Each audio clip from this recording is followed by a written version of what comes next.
जय श्री राधे, जय श्री कृष्णा। मित्रों, जब जीवन के रास्ते कठिन हो जाए, जब मन भ्रमित हो और मार्ग दिखना बंद हो, तब मनुष्य एक दिव्य आश्रय की ओर देखता है और यही आश्रय है श्री कृष्ण के वचन। यह वाणी केवल उपदेश नहीं है, आत्मा की गहराइयों को छूने वाला अनुभव है। आज की यह यात्रा शब्दों की नहीं, चेतना की यात्रा है। मन को शांत करने का, आंखें बंद करने का और अपने अंतर मन से जुड़ जाने का, क्योंकि श्री कृष्ण अब बोलने वाले हैं स्वयं आपसे। इसलिए मित्रों, खुश रहना है तो निर्णय परिस्थितियों को देख कर लो, दुनिया को देख कर नहीं। जब आप दूसरों की राय से अपने निर्णय लेते हैं, तब आप उनके अनुसार जीते हैं, अपने अनुसार नहीं। श्री कृष्ण सिखाते हैं कि आत्मा को सच्चा मार्गदर्शन अंदर से मिलता है, कहीं और से नहीं। संसार सदा आपकी आलोचना करेगा, जैसे समुद्र को देखकर लोग उसकी गहराई नहीं, उसकी लहरें देखते हैं। पर जो व्यक्ति शांत है, वह भीतर से अडिग रहता है। जैसे एक पक्षी ने शिकायत की कि हे ईश्वर, आपने तूफान क्यों भेजा, मेरा पूरा घर उजड़ गया। तब ईश्वर बोले, वहां सांप था जो तुझे मार देता, इसलिए तूफान भेजा ताकि तू उड़ जाए। मित्रों, हम समझ नहीं पाते कि ईश्वर जो करते हैं वह भलाई के लिए होता है। प्रतीक्षा ईश्वर की योजना का हिस्सा होती है। इसलिए जब मन संसार में सुख खोजता है, तब दुखी होता है।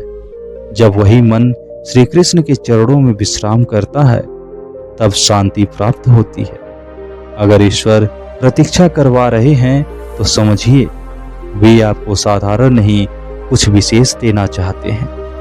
श्री कृष्ण गीता में कहते हैं, मन अंधा होता है, बुद्धि उसका नेत्र है।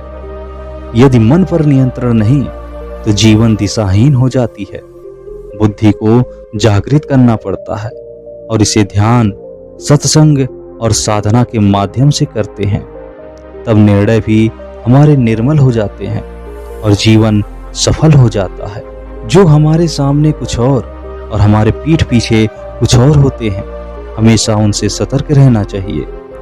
जैसे कौवा चाहे कोयल की बोली बोले, उसकी पहचान स्वर से नहीं, स्वभाव से हो जाती है।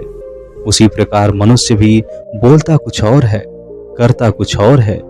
पर श्री कृष्ण कहते हैं, स्वयं को धोखा मत दो, अंत में सत्य ही टिकेगा। कभी कभी ईश्वर आपको सबसे अलग कर देते हैं, क्योंकि वे आपको स्वयं से मिलवाना चाहते हैं। यह अकेलापन नहीं, यह आत्म साक्षात्कार की शुरुआत होती है। श्री कृष्ण कहते हैं, जैसा कर्म करोगे वैसा फल मिलेगा। सफलता मांगने से नहीं, बल्कि परिश्रम से मिलती है। श्री कृष्ण ने गीता में कहा है कि कर्म करो, फल की चिंता मत करो। जो बीज आप आज ने बोया है, वही कल वृक्ष बनकर छाया देगा। इसलिए परिश्रम में कोई कमी मत रखो। यदि कोई आपका अपमान करे, तो आप उसे इज्जत से उत्तर दो। यही श्रेष्ठ प्रतिशोध होता है। मित्रों, क्रोध से नहीं, धैर्य से जीत होती है। श्री कृष्ण ने अर्जुन को युद्ध से पहले युद्ध अपने अहंकार से करने को कहा। जब तक भीतर शांति नहीं होगी, तब तक बाहर की कोई भी विजय टिक नहीं सकती। अपने राज किसी को मत बताओ, क्योंकि जब हम अपनी आत्मा की बात दुनिया को बता देते हैं, तब वे उसका मूल्य नहीं समझते। ईश्वर से कहिए, वे कभी गलत व्याख्या नहीं करते। जो व्यक्ति अपनी गलती नहीं मानता, वह स्वयं को कभी सुधार नहीं सकता। श्री कृष्ण ने स्वयं भी कभी अर्जुन की प्रश्नों का उपहास नहीं किया, बल्कि धैर्य पूर्वक उसका उत्तर दिया।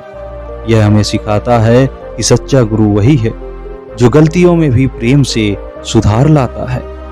मित्रों, सेवा करें, पर बदले में आशा न रखें। सेवा जब ईश्वर को समर्पित होती है, तभी फलदायक बनती है। श्री कृष्ण स्वयं भी सुदामा के चरण धोते हैं। यह केवल सेवा नहीं, ईश्वर की नम्रता है।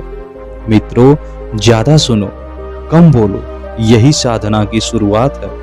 ईश्वर ने 2 कान 1 मुख इसीलिए दिए ताकि हम ज्यादा सुने और बोले कम, समय का सम्मान करें।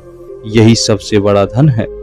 मित्रों, डर लगे तो समझो सही रास्ते पर हो, क्योंकि जो मार्ग सत्य का होता है वह आसान नहीं होता है, लेकिन जो उस पर चलता है वह स्वयं श्री कृष्ण के साथ चलता है। मित्रों, इसी प्रकार एक शिष्य ने एक गुरु से पूछा कि मेरे अंदर 2 भेड़िए लड़ते हैं, एक क्रोध घृणा अहंकार से भरा और दूसरा प्रेम करुणा और शांति से, तो बताइए कौन जीतेगा? तब गुरु कहते हैं, जिसे तुम रोज खाना दोगे।